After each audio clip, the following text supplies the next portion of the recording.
And a very good morning down in Florida. Tony Uragallo, how are you? All right, good. Thank you, Regan. Nice to be here. That's one of your paintings. Here, yes. Something I saw outside. I got this great view of the river. Wow. And I saw a pelican and a dolphin fighting over a fish. And then another time I saw these rays of the sunrise. Yeah. Stuck it all together, and the palm trees too. And my island, there's an island out there. I love it. You know, it's a watery view. Have you been doing any painting recently, Tony? No, I've been trying to build recently, and I'm just thinking I got to get back into painting because you practice, don't you? And you get better. And I'm not doing that, so I hate it. I'm trying to build. It's so frustrating because the wood prices keep going up. I'm 1 year in, and I'm so stressed. So anyway, what are you building? You building a farm or what is it? I found we've got 11 acres, and Mary's got a horse, and I love planting grass and moving dirt around, and having fun with it. And that's all I'm doing though, is moving dirt around and building lots of fences. I've been pounding these poles in. I'm so muscular now, and but I like it for the exercise and getting out, because I spent a year hanging around painting. Yeah. That's all I was doing, and you get flabby. I'm 67. Yeah, so you get flabby if you don't move around. So I'm doing lots of physical right now, and I get a bit sore sometimes, but nothing. A day off doesn't help, fix. The land, is it where you are? Is it? Yeah, in Oakville. We're south of New Smyrna Beach, in between New Smyrna Beach and Canaveral. Yeah. So we see the rockets go by. It's kind of a cool spot. It's very hillbilly, it's the middle of nowhere. We have a USAVE store and a restaurant. That's it for shops. But I can go up into New Smyrna Beach or even Daytona if I want to go to the big city. Yeah. But that's kind of upsetting, I think. How long have you been there in this location? I need 2 years, 3 years. So yeah, I moved out of Zephyr Hills. I retired from skydiving. I got sick and I didn't feel strong. I didn't feel safe. So I got out of it, and I miss it like crazy. But I go back there and party with everybody. And we've had some great ones lately, a reunion and a few birthdays and things. Yeah, it's only 2 hour drive, so it's not too far. And everything's been open all throughout the winter there, hasn't it? You've not had any shutdowns. You wouldn't think there was COVID here, no. No, everybody runs around. They're almost more defiant. They hug and kiss more, not kiss maybe, but they hug more now to say, oh, there's nothing. Look at us hugging. Look how big we are, how brave we are. Even Z Hills was like that. I shouldn't say that. Anyway, incredible. Mm-hmm. Well, your skydiving lockdown, right? Yes. Yeah, I mean, it goes back a long way, Tony. You started your jumping in the early 70s. But before that, tell us about before that. Where did you grow up? Where were you small? East London. I was at East London, Cockney. Yeah, I've lost that Cockney sound, of course. I sound American now, but East London, nothing special really. It was just walking to school. It's the middle of the city, just out of the city. Yeah. So I started. We used to hang out in the cadets. We were in the cadets together, me and Rob Colpus. And then I joined the TA. They were already in the TA, the reserves for the weekends. Army, Royal Horse Artillery. We had Land Rovers and 105 pack howitzers. So we used to do that every weekend. 3 East London boys: Rob, Jeff, Sanders, Rob Colpus, and I. And then we go away every weekend, blasting these guns and jumping in with the things, with a Land Rover and a gun. I didn't do that, but they did. I was only in for 2 years. But we go bowling on Fridays and the Hard Rock on Wednesdays. And then we just started jumping together. The local drop zone from Thruxton came out to our TA centre. Yeah. And give us a rundown on a skydive. And they said, you can buy your own parachute. I said, I don't want to buy my own parachute. I just want to go do this for fun. And I loved it. After one jump, I loved it. I landed near I could steer the parachute, landing near the target. Gear was comfortable. The helmets in the army, if it was comfortable, you had it on wrong, they used to tell you. Right. And the landings were so much nicer than those crunchers. We used to put our thumbs in our helmets and just pull it down. In the dark, you didn't even know which way it was going to go, which way you were going. And weapons, you'd listen for the weapons container to hit 15 feet below you. Yeah. And you knew, here it comes. And you didn't know, you just pull it in. And I did a skydive and you can steer the parachute. Oh my God. When was this, Tony? What year are we talking 1972 in Thruxton, Wiltshire. And I still go back to Wiltshire. When I go back, I always go to Wiltshire. I love it. It's only, just Western London, isn't it? So when you started your sport jumping, how many jumps had you done previously? Oh, 19 military jumps. Yeah. Yeah. But once I started skydiving, I never went back to the military. I didn't even sign off. I just never went back.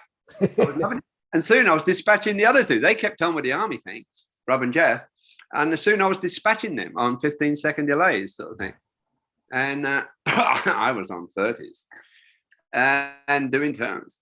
And so, I loved it. And I never stopped. I loved it. And I came out to Z Hills in 79. And I sold my rig to buy the sewing machine to stay. And so before you went to Z Hills, before you went to Florida, what were you doing in the UK? What were you doing for income? Oh man, that's a great story. Rob, Jeff, and I were picked up by William Groot, who had $1 to his name. Yeah. He buys 4 rigs, Stratastar. The Stratastar just came out, and we had PCs and things, So we got these 4 Stratastars, and we called ourselves Symbiosis. And we went away to train. 4-way back loop, 4-way was the rules then. Yeah. And they changed the rules just before we left. And we said, oh, that was lucky. We nearly changed the wrong rules, So we trained the new rules. We come back to the Nationals and no one else had trained the new rules. So we won easy, right? And we'd only been in the sport a couple of years, 3 years maybe. And we stayed together forever. And new guys came in, Pete Allen and Chris Lynch and people, Kevin Hardwick. Yeah. All these talented people came in. And we got better every year. They're spending loads of money on us. The Australia World Meet was a fortune, We all stayed in the house for 9 months. We had 9-month open return tickets to the World Meet in Australia. Wow. Rob, Jeff, and I ended up living in Sydney Harbour, in Neutral Bay, the first harbour. We all had jobs, get the ferry around. Great fun. I loved it. I've had a great sport for that, all over the world. Friends everywhere. I loved it, and I still love it. I mean, all those names from that Symbiosis team are legendary names now. Thank you. Pete and Kevin and all those people. Wait, that first 4-way that you won, where did you go and train? Spain, San Ciprián. I was doing start and accuracy, actually. These guys were training 4-way, and they wanted me to join, but I wanted to do start and accuracy for some strange reason. I didn't enjoy it. And I joined up with them right after that trip. We were all together in the Symbiosis bus that William bought, and we painted Symbiosis on the side. Nice. And that lives there now, that bank. There's a storage thing. Someone's got it for storage. It snowed in the middle of summer in San Ciprián. But I always remember that with William. It was all about William Groot, really. He was the main man, the encouragement. What? Oxford and Cambridge? Ha ha. And he was with 3 East London boys. Yeah. He said he thought he was going to get beat up all the time, which would never have happened, of course. Yeah. So you decided that Florida was going to be the place to be. Yeah. The summers we used to watch the students, the static liners in Headcorn say, nice sunny day watching the static liners, and then it's your turn to go and it's all cloudy, or you get held by London Airport, and it's just really hard to jump in England. And then of course the winter comes and you don't do nothing. So we went to Zephyr Hills in the winter and we won 8-way. We were the same group. Right. And slots for tots were famous in Florida then. And turkey meat used to be really big in those days. Yeah. In 79, this was. And teams would come from all over. It was a really big competition. And we won it 8-way because we're national team. We just got back from the World Meet. And so I sold my rig, bought a sewing machine and a car, and rented a house on Pretty Pond. Wow. Was there many other British people there at the time? No, just us. And Joni Murphy was American, of course. Our clan. No, I don't think there were any Brits. No, not really. Rickaby. Yeah. He doesn't count, does he? He's remember, you know Rickaby, did you? Well, I didn't, but I've seen his work, but I don't think I ever met him. I loved his work. Oh, he's a crazy guy. Smoked all day and drank all day. Yeah. Crazy guy. Yeah. Incredible stuff. What happened to all his artwork? I had 11. I just sold them all because I got no room for mine. I'm in a stupid little double way. I decided I've got loads of paintings. I'm going to sell all my Rickabies. So Rags bought most of them at Deland. He's an addict. Yeah. And there's a few of us that have a lot of Rickabies. And he's skydiver, isn't he? And so skydiving art, and he had that whole thing going. I loved it when I saw it. He was in London, same time as me. And my first wife, in January, lived with Rickaby and Colin Fitzmaurice. And so she introduced me to them at the house in London, and I thought I bought art immediately from them. Yeah. Colin was my first jump instructor. Great guy, huh? Yeah, I see him all the time on Facebook. We chat. He's always joking, isn't he? Great guy. Yeah. He ran the drop zone, didn't he? Yeah, Tilstock. Tilstock, yes. Yeah. So you bought a sewing machine. Had you already made a suit at the time? Oh yeah, I was sewing suits. I was Symbiosis first in Symbiosis suits in England, in London. We all worked in our houses, or rather, we all lived with our parents because we're 17-year-old guys. 19 were we? 17 military, 19 sport. So none of us could afford an apartment in London and jump. Right. So we all lived with the folks. I sewed in my sister's bedroom. Yeah. And that was that. Living in London. Yeah. I used to cycle across London, east to west, to get fabric. I made a bag that the fabric fitted on my back, heavy cotton. I built across London. I was really fit from being a bricklayer. Yeah. And my old man wanted me to keep bricklaying. He said, men don't sew. Ha ha. And I would ride a bike across London, get the fabric, ride back through all the traffic, east-west. You couldn't do a worse drive, east to west. And then sew these two suits up. And I loved every one I made. I kept it.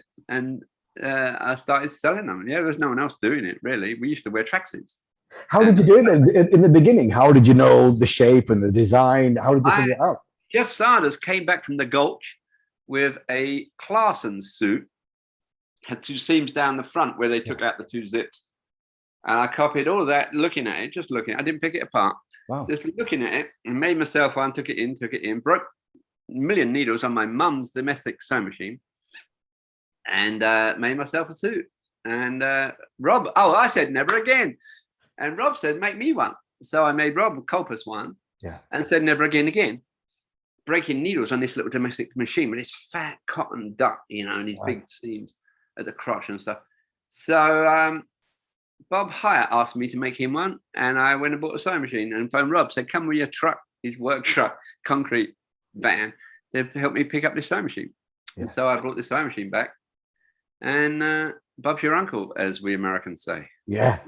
So then you're in Florida, you're starting to make suits. Had Tony Suits become a name already? No, I was still Symbiosis Suits. Yeah. And then everybody started calling it Tony Suits. So I just called it Tony Suits. And you get sick of that, though. I didn't like that much seeing your name all the time. And it's much nicer to have a name like, Jet Suits or something. But anyway, it was Tony Suits. And then we did airtime designs, made parachutes too. Yeah. And then I didn't like that much. The first ellipticals in the country were mine. Airtime, that wasn't the Nova, was it? No. That was a glide past parachute, wasn't it? Nova. No, same time as me, a little bit after me. I was Jonathan. Oh, Jonathan and Jedi. Yeah. That's my parachute. I wrote to Richard Bark as well. I called it Jonathan because I'm flying kites with all the corners cut off. Yeah. And everybody's going, oh, how can you, what's wrong with the rectangle? I don't know. How will it steer if you cut the corners off? I don't know. It sounded just like Jonathan in the book. Why are you flying higher? Why aren't you just hunting for food like the rest of us? And so it reminded me of saying, I don't know. I just saw it. I saw a paragliding version of this elliptical, and I copied that, from memory. And I was making kites and flying them, and everybody's asking me. And so I made one, and it steered fast as anything, right? As an elliptical does. But my feet were doing this under canopy. And there's my friend saying, land it. Because I didn't know. I had someone fly next to me to see the rate of descent. He's shouting out, land it. I said, I'm going to, but I'm coming in, my feet were twitching, I remember. Yeah. And I landed it, and someone from the Golden Knights come up. Oh, damn, I forgot his name. And he asked me what I was going to call it. Trevor. I said to him, what's your name? He said, Trevor. So I said, right, it's called Trevor. It's called Trevor at first, but then it became Jonathan. So I jumped to Jedi for like one season, a Jedi 120. There you go. Back in the day. Jedi Wing was the best one. Nice canopy. Yeah. Nice canopy. You didn't hurt yourself. You don't walk funny now because of that. No, I was all right. Great. No, I'm not saying that anybody that did jump one. So are they still made? Does Brian Germain still? Germain picked it up, yeah. He bought us out. And then Brian Germain carried on with it. in his garage. I think he still does. Yeah. Because PD were making them for him, but that didn't work out. The airlock, we had the airlock. The airlocks, that's what it And was. PD made one with an airlock, but I don't think they're that impressed with it. It was a very good bracing, left to right. If you cut the airlocks with a weave going like this, and it was sort of similar in a way to what we're getting now with the cross braces. Kind of the difference between when we put one in a rectangle or an old parachute, we put the valves in, and if you cut them like this, it made a nice difference to the parachute. But you couldn't collapse them in a windy day. The thing stayed inflated, and if you cut it away, it flew off. Yeah, it flew off, and you lose your parachute.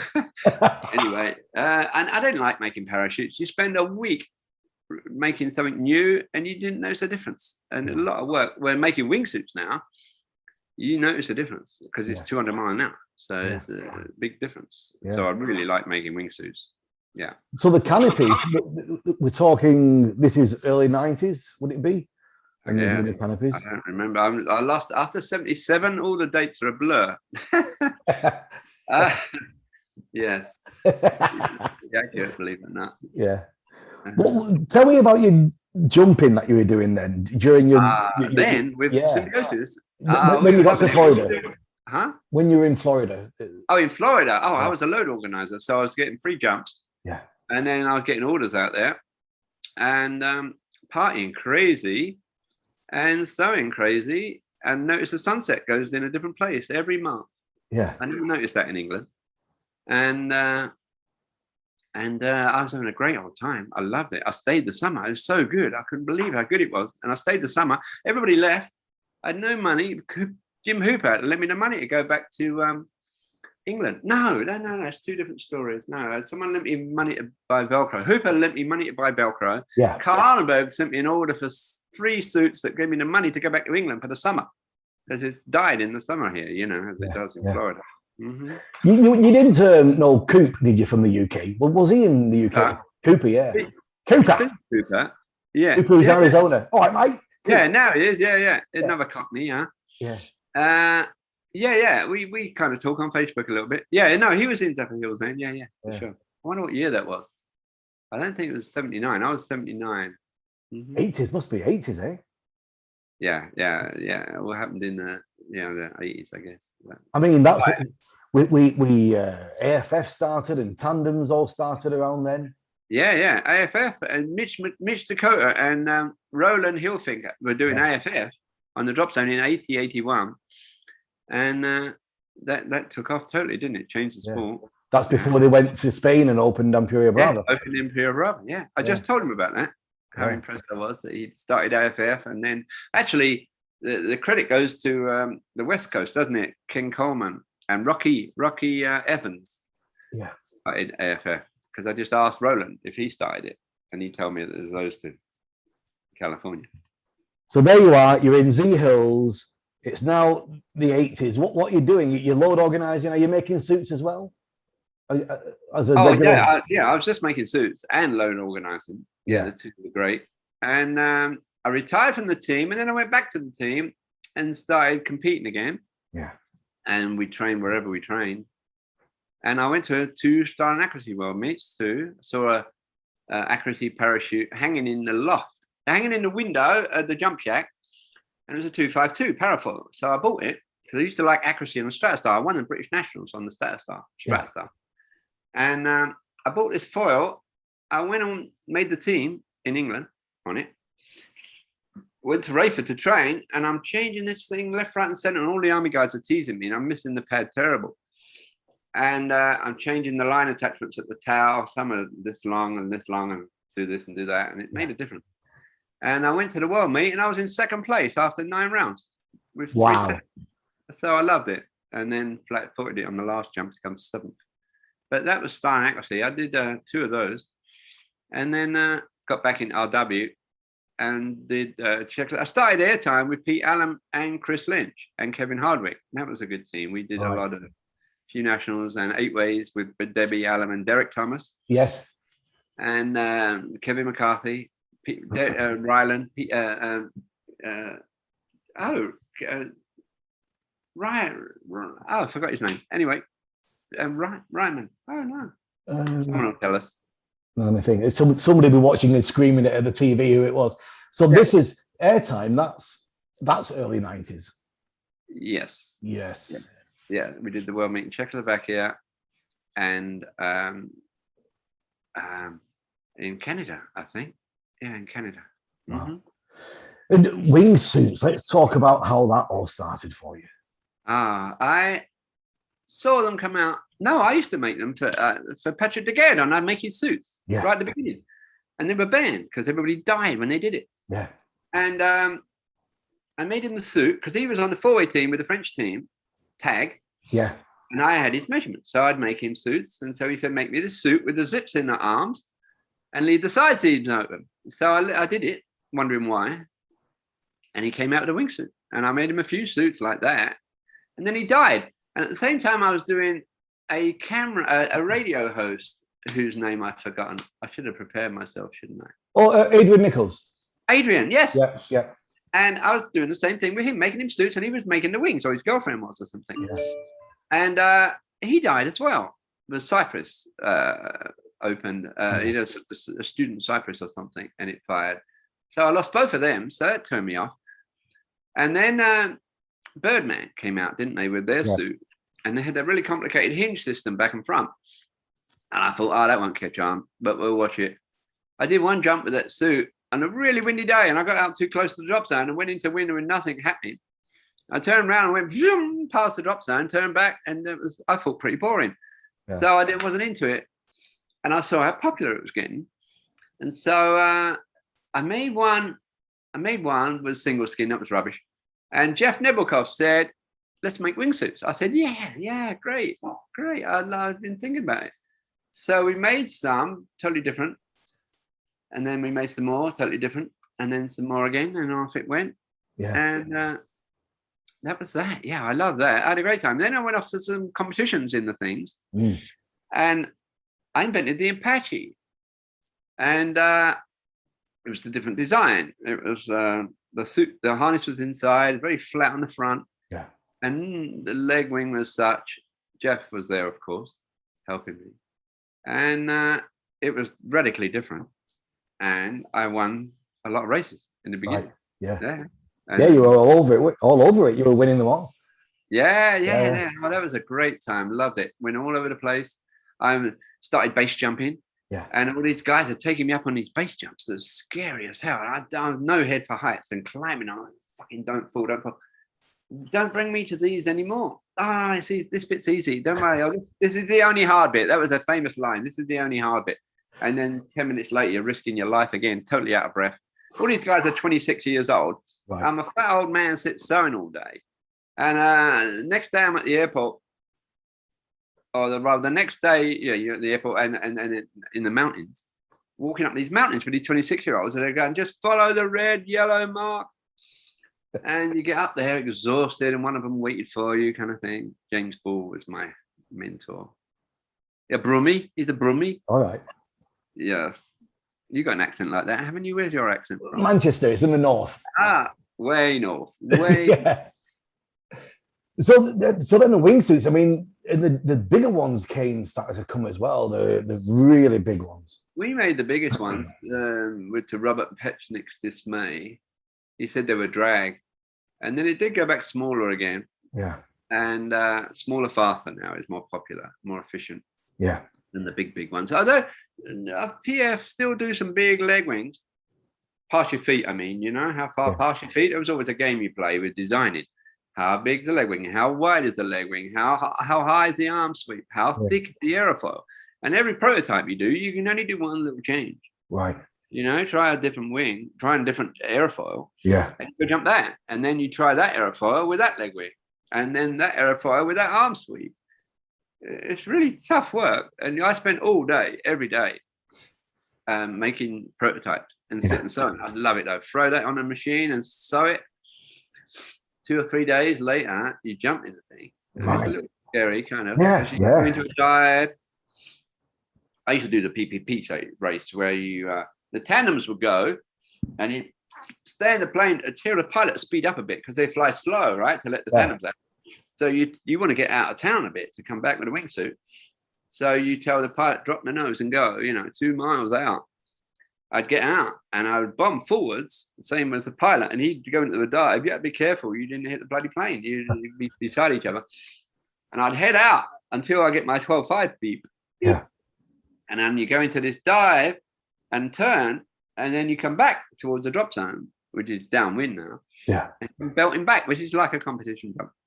And I would check the numbers afterwards, Most days I could do a PPC run. If it's too cloudy, I just do a cloud jump where you just bomb around the clouds. So it's a fun job. Yeah.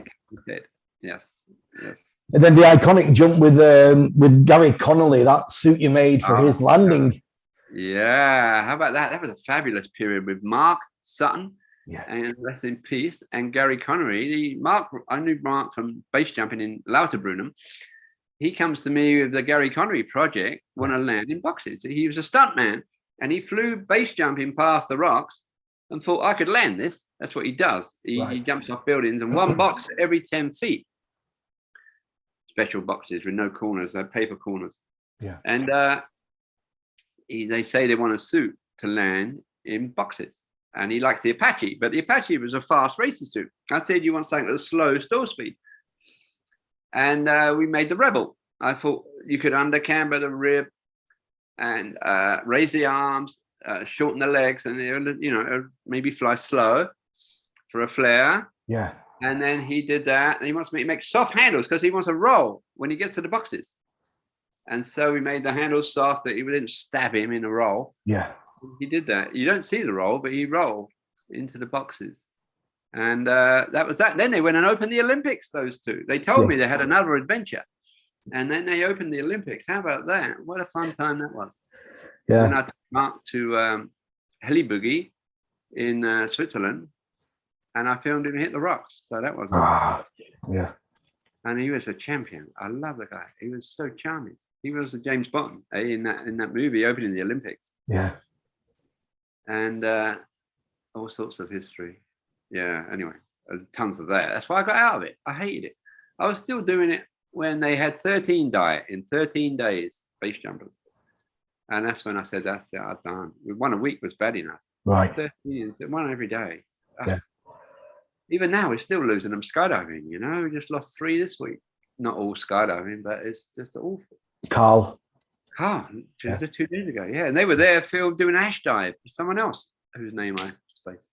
Yeah. And then Sheila Luca today. Sheila, yes. Yeah. She was our host.